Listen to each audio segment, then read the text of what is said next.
আপনারা দেখতে পাচ্ছেন ইলেকট্রিক খুঁটিতে সহস্র তার ঝুলে রয়েছে। আর সবচেয়ে বড় ব্যাপার হচ্ছে আমাদের এই যে এই মোটা তারগুলি, এই মোটা তারগুলি এই পিলারগুলিকে আরও সবচেয়ে বেশি ডেস্ট্রয় হচ্ছে। আর দ্বিতীয় কথা হচ্ছে গিয়ে কি পিলার আগের থেকে দেখা যাচ্ছে ক্ষয় পেয়ে রয়েছে। তো আজকে দীর্ঘদিনের প্রয়াস ছিল আমাদের বনমালীপুর থেকে। আমি নিজে ব্যক্তিগতভাবে আমার প্যাডে একটা অ্যাপ্লিকেশন দিয়েছিলাম যে বনমালীপুরে অনেকগুলি প্রায় 30টার উপর পিলার নিচের দিকে ক্ষয় হয়ে রয়েছে, এই পিলারগুলি বদলানো হবে। কিন্তু এখন পর্যন্ত ইলেকট্রিক ডিপার্টমেন্টের কোনো হেলদোল নেই। যখন কোনো পিলার ভেঙে পড়ে তখনই গিয়ে এই পিলারগুলিকে বদলানো হবে।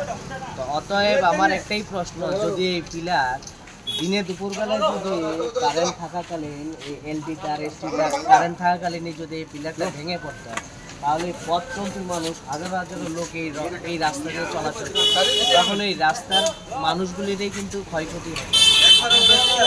কীভাবে এই পিলারটা ভেঙে নিচে গিয়ে পড়েছে হচ্ছে গিয়ে ব্যাপার আর কি। কিন্তু আমার একটাই ইলেকট্রিক ডিপার্টমেন্টের কাছে অনুরোধ যে সব দিক দিয়ে দেখতে হবে যে কোন জায়গায় পিলারগুলি আপনার ভাঙা হয়ে রয়েছে, পিলারগুলিকে চেঞ্জ করার জন্য অতি সত্ত্বর।